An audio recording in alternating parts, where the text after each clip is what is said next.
Once again, live from Modi'in, Israel, or at least he says he is. We're not sure. He's just, maybe just we have virtual Hanok this morning. Is it live or is it Memorex? I got to tell you, Mike, first of all, I think I'm live. I haven't had anyone convince me otherwise. But that expression, is it live or is it Memorex, Yeah. is like Superman going into a phone booth to change, Clark Kent. It's my phone was ringing off the wall. It doesn't resonate in the modern era. I know. You? If Clark Kent would have to go to some rural town now to find one phone booth to change into, it would be amazing. But hey, speaking of urban things, you just posted something on Facebook, I think this morning, of a tree in Modine that looks a lot like the one that was up on the Argo Cliff that got cut down. What's amazing is it's all of about 250, maybe 300 meters. Yards, football fields, 2.5 to 3 football fields away from where my apartment is. Wow. And I've walked past it, I can't tell you how many times. And not long ago, I got there and I'm like, whoa, dude, what is this?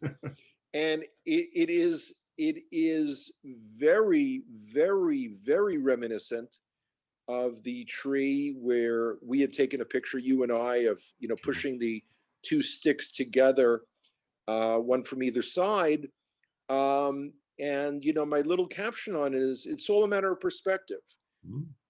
It's a tree in the middle of a traffic circle, the ubiquitous Israeli traffic circles. We have traffic circles all over the place. Yeah. We're really into them. For me, it's a reminder. It's almost like here in Modi'in saying that we've got the promises of the prophecies of Yechezkel, Ezekiel, of the 2 sticks becoming one. And what can I say? It makes me perhaps a little more normal, a little less normal. At this time, we don't know. Yeah, we're not sure. I find it. I saw it in knowing about the traffic circles, or as I was first introduced to them in New Zealand, roundabouts.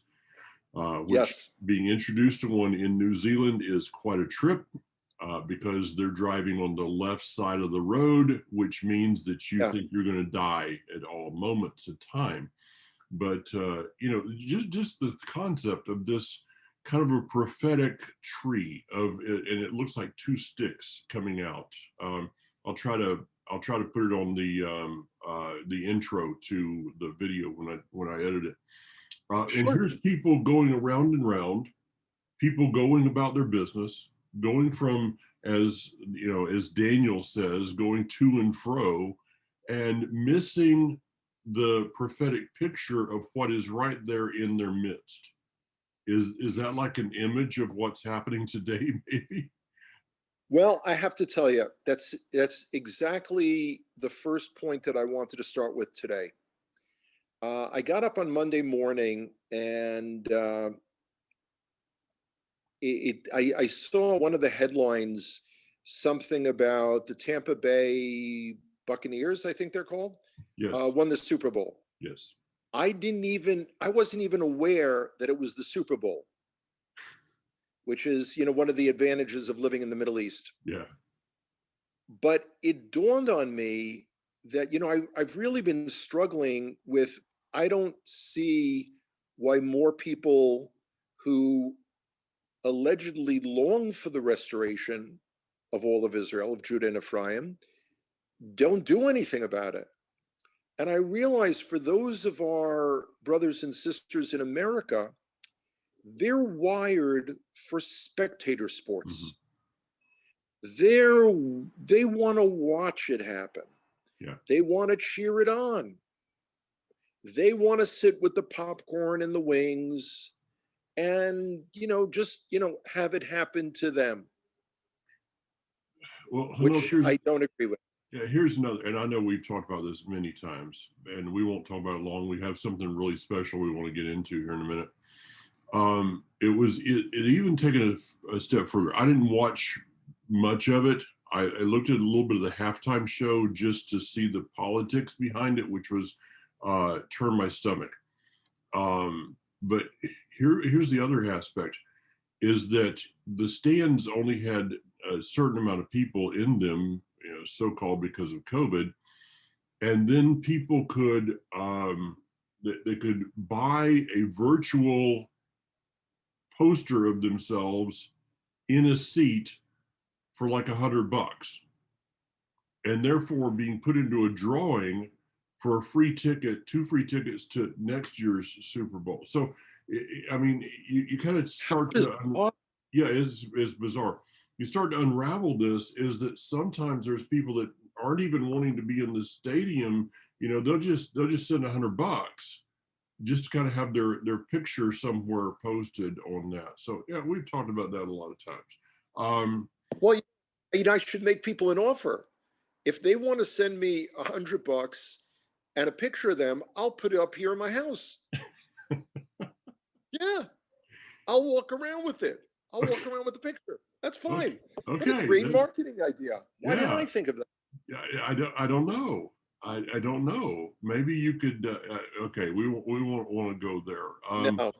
Something about merchandising that I don't really like, but that's okay. If someone wanted to send a picture to Hanok so that you could have a piece of yourself there in Israel, yeah, he'd probably accept that. So the you guys, I saw that kind of like it is here in the States in many ways that there are businesses that are opening in spite of and in defiance of rules. Allegedly. Okay. None around here. And what's interesting is allegedly the lockdown is ending. Mm-hmm. Now, why am I so hesitant in how I'm describing it? Because I can travel by bus. If I had a car, I could drive there too, to Jerusalem, for instance. But the malls are not open. You cannot eat in restaurants. You can only have takeout. And they still, and some of the grades have classes for school children. Some do not. Some Mm. are doing Zoom learning. Some are doing less than no learning.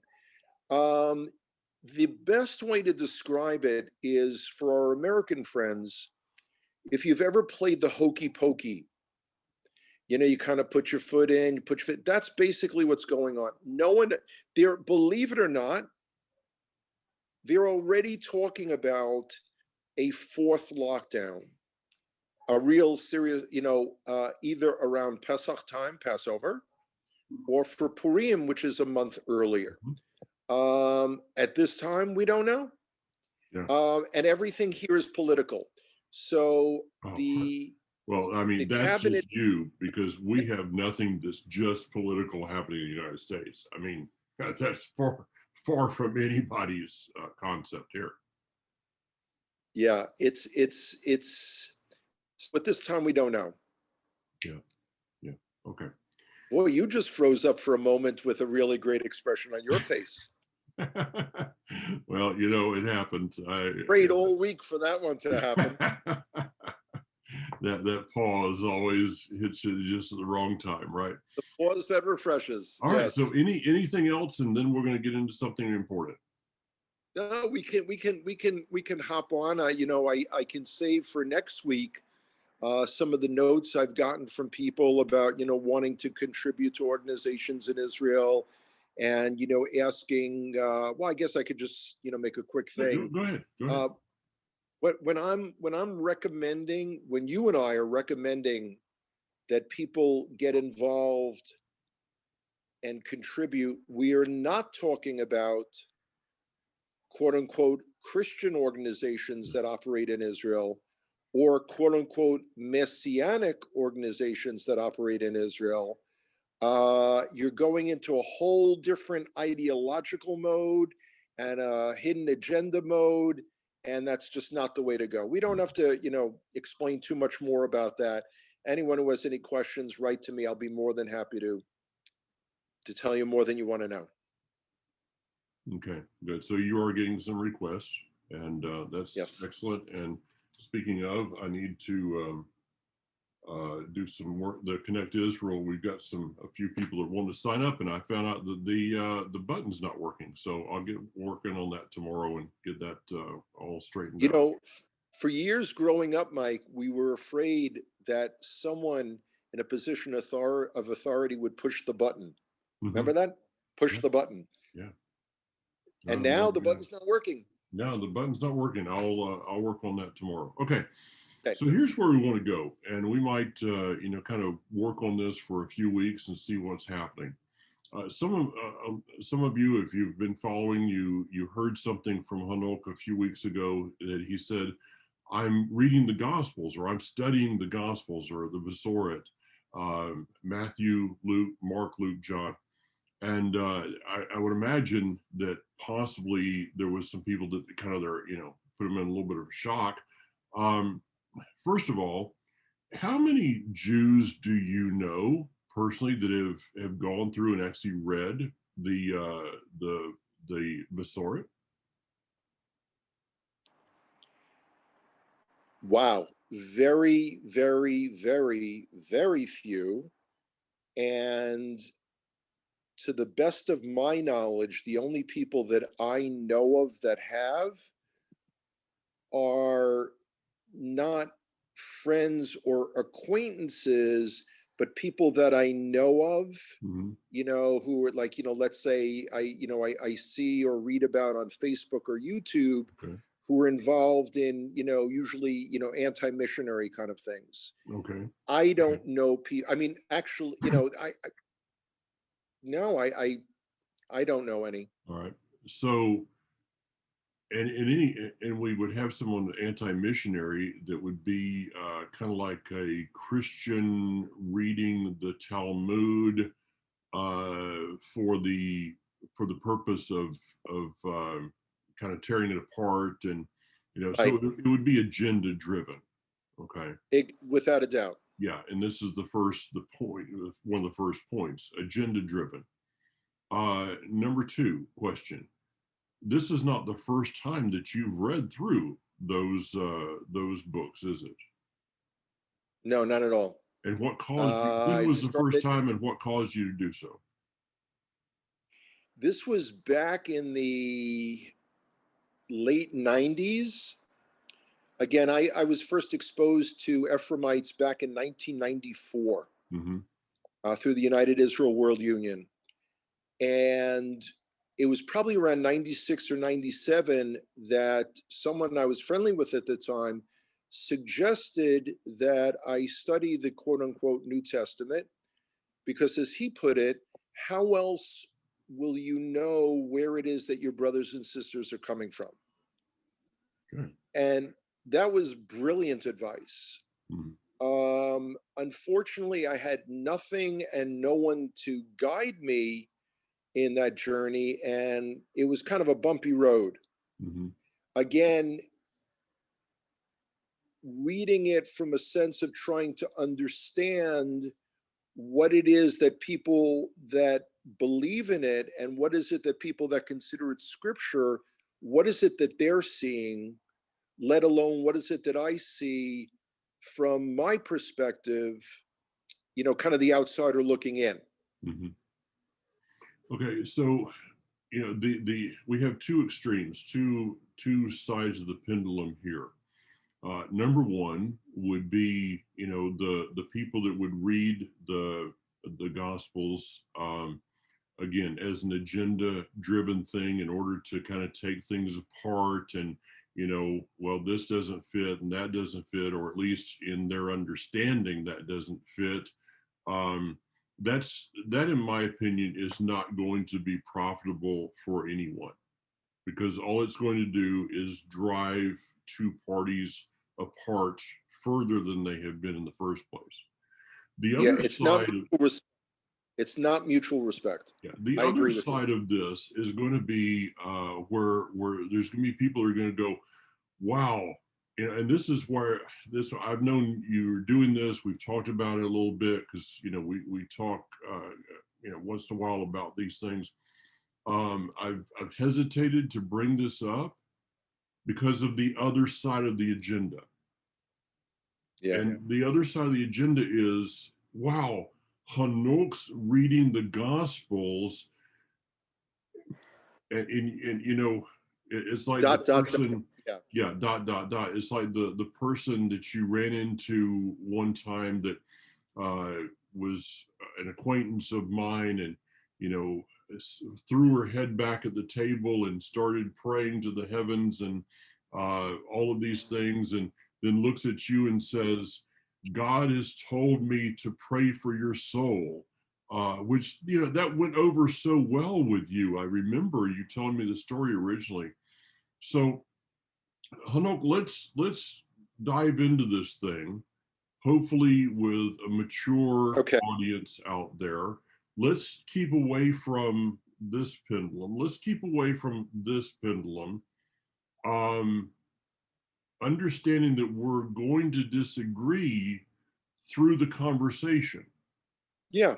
but maybe in the disagreements, I'll come to a greater revelation. Maybe even you would.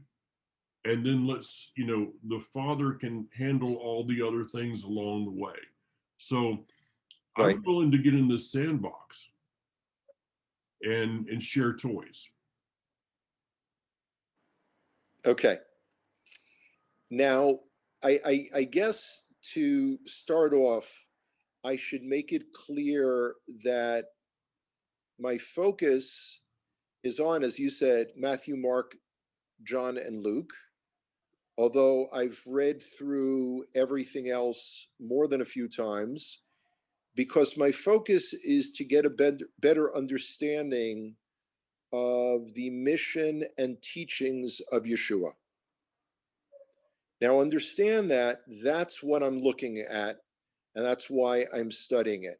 It has nothing to do with the other theological commitments that other people on the Ephraimite Messianic Hebrew root side of the family have.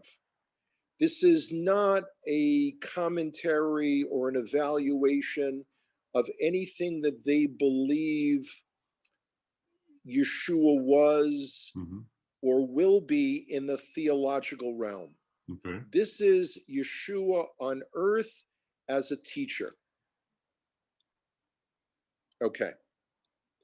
So, having said that, and what I'm doing is kind of a painstaking process of cross referencing all of the teachings along with contemporary Jewish sources.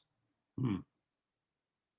And it's kind of like I've got some good news and I got some bad news. Okay. The good news is Yeshua, who I believe was one of the Chazal, one of the sages of Israel, a fully Orthodox Jew, and I choose that word as opposed to observant, Okay. because most of the people that we know think that Yeshua taught a different type of Torah observance. So, first of all, I'm going to pull you away from those words and I'm going to say Judaism, because Yeshua, a Jew living at the time of the Second Temple, was not doing something abstract called, walking in Torah, as we hear around, our friends and constituents. He was a Jew living a fully Jewish life. Now, you're going to say, well, people say, well, wait a second, the Pharisees. So first of all, I'm going to disabuse you of that notion. The Talmud, the commentary on the Mishnah, on our oral law, mentioned that there were 7, you heard it right, boys and girls, 7 types of Pharisees. Hmm. So get yourselves out of the habit of saying the Pharisees, Hmm. because that's like saying, you and I have mentioned this before, the Republicans. Yeah. Because whether you view Donald Trump as the Republican, or you've mentioned Mitch McConnell, but I'd like to throw in 2 other Republicans into the mix. The one that talks about Jew space lasers out there starting all the wildfires in California, Okay. uh, Congresswoman from Georgia, I believe, or the other one that was at the rally on January 6th that said one good thing that Hitler did, which, so, okay, so let's not talk about the Republicans and let's not talk about the Pharisees. Okay. The other thing is, Yeshua was firmly rooted in the Yahadut, in the Judaism of his time.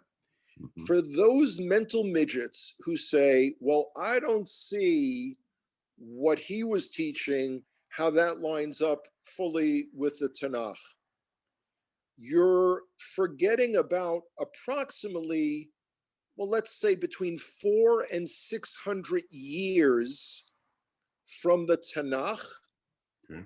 to the writing or the beginnings of the writings of what's referred to as the New Testament. If you look at sources, Jewish sources that were contemporaneous to Yeshua, which would be the Mishnah, the oral law, which would be the Dead Sea Scrolls, which would be the books of the Apocrypha, Baruch, Nehemiah, Chanoch, not me, but what y'all refer to as Enoch. That's Chanoch, Sefer Chanoch, the book of Chanoch, Enoch, whatever, not Enoch. It speaks of the things, it speaks of demons, it speaks of resurrection. There's the continuity that I, as a Jew, pick up and see. Hmm. It makes perfect sense to me. Whereas viewing Yeshua as someone who, quote unquote, came to start a new religion or came to teach a totally different way of Torah observance, I have to tell you, all of the teachings that he gave, either where it's recorded of him saying it or someone saying that he taught it, all fit in the continuum of Jewish thought and teaching that was in the Mishnah, in the oral law. He was, so this is the good news part. So as a Jew, I can fully accept the teachings of Yeshua because he fits in with the other rabbinic sages of his time, which is fantastic. Okay. The bad news is, for those who say he came and taught something that no one had ever heard before, y'all are not looking at the other things that were going on in approximately 400 to 600 years of that time period, of the Second Temple period. This is what Jews of the time were teaching and believing. Hmm. Now, just as it is today, Hanok, there are different interpretations of halakha Absolutely. or walk, as the Absolutely. okay. The Without a Torah, doubt. the Torah remains the Torah no matter what. But to me, one of the beauties of the Torah is that it's not just a list of do's and don'ts, though we have some lists of do's and don'ts, but it's not. It's something of people's lives, and we learn of of the ways of Hashem through the walk of others. I learn of the ways of Hashem through the walk of Noah and of Avram and these Right. different people that's the beauty of the story itself. I agree. So we have different interpretations in that day, to my understanding, and I, please feel free to correct anything here because my understanding of that day is not anywhere close to yours. We have such things as the difference between Shema and Hallel. Absolutely. and Absolutely. Shammai was more, we could say maybe bad word, but it's the only one we have. One I have is Shammai was a little bit more on the legalistic side of things. So it appears, well, I would say on the stringent side of Okay, things. okay, good word. And then Hillel is more kind of on the gracious side of things. That's a beautiful way of putting it. Right. Now Hillel, we see his protege was Gamaliel. His protege is the one that would be known as Rav Shaul. So, but if you look at the Gospels and you compare the writings, the actions and words of Yeshua, there are times that he sided with Shammai. Absolutely. There's times, Divorce. Divorce is a perfect example. yeah, but then there's It's a times that perfect example, he was over here with Hillel. which shows that he was an independent thinker and had, in other words, that he didn't necessarily follow a party line. Mm, Now, he okay. So he was a wasn't the only, libertarian of the and day. again, I apologize to people who are listening to this who have a theological view of Yeshua that I, as a Jew, do not share, Mhm. who are thinking that somehow what I'm saying is, God forbid, insulting. Not at all. But what I'm saying is, and you cannot expect a Jew to, I've grown really, really tired of seeing all these memes on Facebook that people referring to Yeshua as, my rabbi was a Sabbath keeping, kosher eating, tzitzit wearing, yes, that's absolutely true. But understand, stop using the term Torah observant and say Jewish, because he fit in. Now, I know y'all may not be comfortable with that, and that's okay, but I am. Okay. And that's, it's very, I you know, I think some people, assuming we have Jewish listeners, you know, it's possible we do. Some people are probably, having a mini stroke right now, Yeah, I mean, where we're because going, it is not common in the Jewish community to view Yeshua as a rabbinic sage. But understand something: Yeshua's lifestyle was a lot closer to mine than it is to some of the people mm, who may be listening to this message. yeah, I mean, This morning, when I put on tefillin, as Yeshua did every morning, weekday morning, put on tefillin, wearing tzitzit. I mean, this is we're talking about a Jew whose total life experience was in the land of Israel, mhm. who went to the temple, who observed everything else that all the other Jewish people of the time did. That's how I see it. And those that would say, well, the tefillin was not there, well, they'd go to the burnt house in Jerusalem and see that there were some that were And found and there. Messiah So, too. Of yeah. course it was. Okay. So, and again, I mean, this is like willingly walking into a landmine field without a map. Okay. I hope that people understand that what we're doing here is something that only the absolute insane would even attempt a conversation like this. I'm Uh, so flattered. You don't usually use those nice adjectives about me, Mike. yeah, I I really know, I know. feel. So here's another aspect that I think that, and I would like to continue this in coming weeks, and maybe start going into some verses here and there, and, Sure, and look at sure. different aspects. And so maybe you can think of some. I will too. We have two more things. Number one is there was a political structure in that day of that had been installed by Rome. And it appears to me that Yeshua is coming against the political system of that day. Do you see that? Absolutely. Absolutely. Because the political, what we refer to as the political system, just to clarify for people, is Roman military occupation, Mm-hmm. total domination, and those who were running the temple were the Sadducees, Roman collaborators. These were the people who were making money off the Roman occupation. Mm-hmm. These were the traitors. These were the bad, bad people of the time from the Jewish community. So what we have is a political system that has mixed with a religious system. Now, huh, anyone that's ever seen that happen in history or is seeing that happen in history today knows that's not a recipe for good things to come.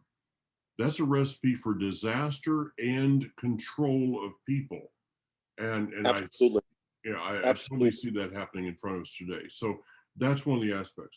The other thing that we've got to approach here is that on the Jewish side of this, on the Christian side of this, and somewhere in the middle, the Messianic group here, we could put in, a number of different groups, maybe even throw some Karaites into the mix. When you start to Just bring, for spice. just for a little spice, yeah. When you start to bring up this issue, we have something that causes us to put up a wall, and that is called emotion. Absolutely. And I and mean, and you know, and if I can interject for a mm, second, that's why I'm stressing. I am not commenting upon, let alone certainly not judging other people's theological views and expectations of Yeshua. I am mhm. only commenting and making observations on the teachings during his lifetime. I'm not I, going into any of the other beliefs. That's what not we're giving what business. we're giving people in this Hanok is kind of a bit of an insight into conversations that you and I have had as we're driving along somewhere through the hills of Carolina, listening to Leonard Skinner.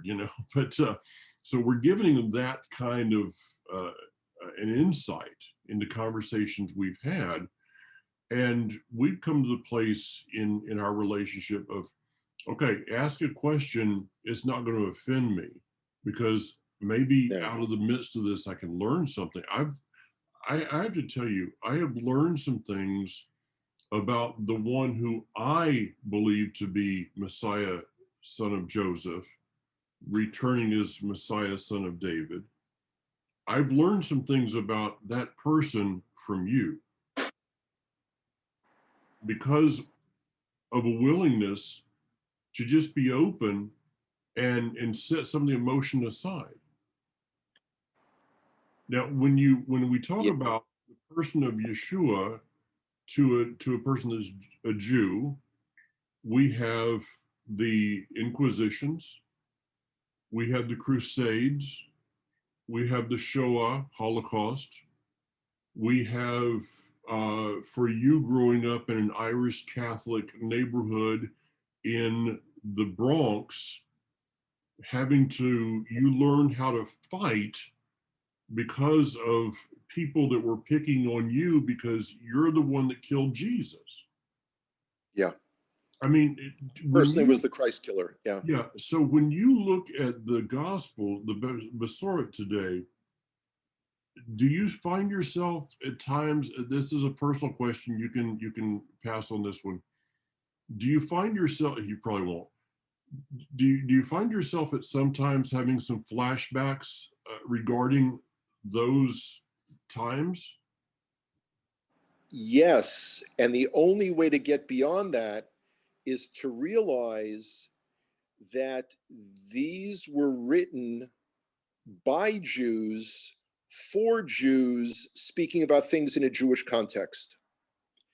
If you were here in Israel and could experience the rage and upset within different elements of the Jewish community, for instance, the way the Haredi, the Mm, ultra Orthodox community, totally disregards any public health initiatives, and you hear the way that they're spoken about or the way they speak about other Jews, mhm. then the gospel accounts are not harsh to your ears. You know, the Jews, Mhm.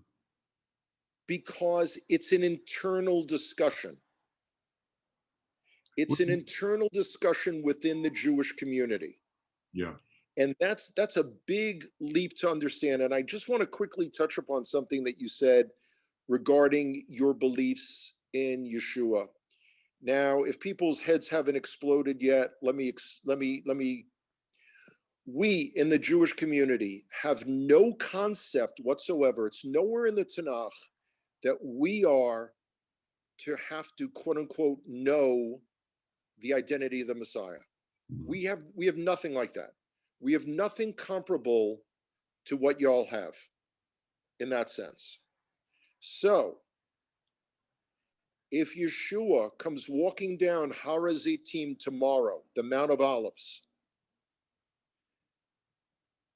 leader of Israel, world peace, the exiles are ingathered, the temple is rebuilt, he is the Messiah, period. And there's not a Jewish person on earth that would feel differently about it.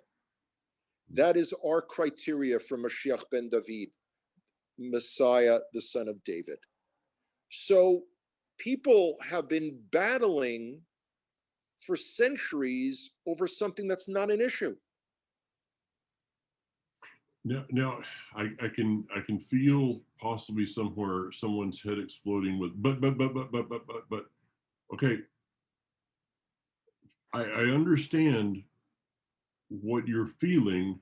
That person, I understand what you're feeling. Okay, but I want to also say, in order to go forward with a conversation, you got to kind of set that to the side a little bit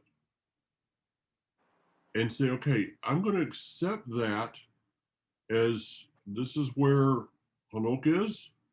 I don't have to agree or disagree with what you just said, Hanok. That's No, that is no, irrelevant. For me to agree or disagree with what you just said is totally irrelevant to the conversation. no, Because what we're trying to do is find the places of mutual respect. This does not mean that I'm backing off of anything that I personally believe. You know that. for Um, sure. I'm not asking Show you. enough. Okay. So we're going to move forward, try to move forward with some of this and find some revelation of maybe some mutual ground here. Um, Well, be, you know, yeah. one of the things you were talking about with the Mea Sherim and different ones. Um, these these are extremists. Um, Christianity has extremists. Has error all over. I'm remembering a pastor that I sat down one time with, and they had made ham sandwiches for lunch, and I said, well, I don't eat ham, and so that ended up with a conversation, and I said, well, Yeshua did not eat ham, and he said, well, yes, but he would have when he converted.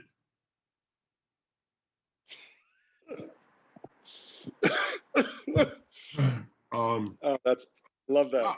I mean, and this was a well-known pastor of not even in America, a different country, one of the largest churches in that whole country. Um, wow, so where do we go with all this? So let's try to keep out of the ditches here for a little bit, and then Well, find some revelation. just to go back on what I just said for a second, not to walk it back, don't misunderstand, but every Christian every Hebrew roots, Messianic, Ephraimite, whatever, fill in the blank, is expecting Yeshua to return and be the Messiah, the millennial kingdom, the whole thing. What I just said, people should go back and replay it, because the Jewish people are waiting for the Messiah to come and do all that. If it turns out to be the same guy, as we say in Hebrew, gamzu l'tova, that's also for the good. That's great. It's yet again something that we have far more in common with each other than anything that could potentially divide us. I totally agree. Totally agree. So let's end this with a verse that we have both quoted many times. A verse I cannot find right at the moment, since I was trying. Jeremiah 46:28. Thank you. So you know where I was going with that. 46 what? I think it's 46:28. That's Okay. the one that I woke you up in the morning Well, to tell the you I had problem is, read. it's not Isaiah, it's Jeremiah, isn't it? Jeremiah. No wonder I couldn't find it in Isaiah, because it's in Jeremiah, the other Isaiah. Okay. So Hanok and I were having some of these conversations on the way down to Lake City, Florida, many years ago when we first met. Yeah. And the next morning he woke me up, hey, you awake? Well, I am now. And had this amazing revelation, because he's been awake all night thinking about it. And it says in Jeremiah chapter 46, verse 28, don't be afraid, Yaakov, my servant, says Hashem, for I am with you. I will finish off all the nations where I've scattered you. However, you I will not finish off. I will discipline you as you deserve, but not completely destroy you. So as he's bringing us back from exile, as he's reuniting us, is that the sticks of that tree are coming together. It is the Father who will do the disciplining. I said, when we started, I said, let's get in the sandbox and let's share some toys. If you've ever watched two children that are in a sandbox begin to have a fight because one of them's trying to tell the other one how to play with the toy, it's never going to go well. But No. when the father steps in and says, now here's how you each play with those toys, and this is how you play nicely in the sandbox, then relationship continues on. If Amen. if those two children are not brought into that, what we have is when they grow up, they will go apart instead of remaining closer together. So strange illustration, but that's where we're trying to go with this. Last words, Sanok. Well, now's the time for faith. Now's the time for action. Let's do it.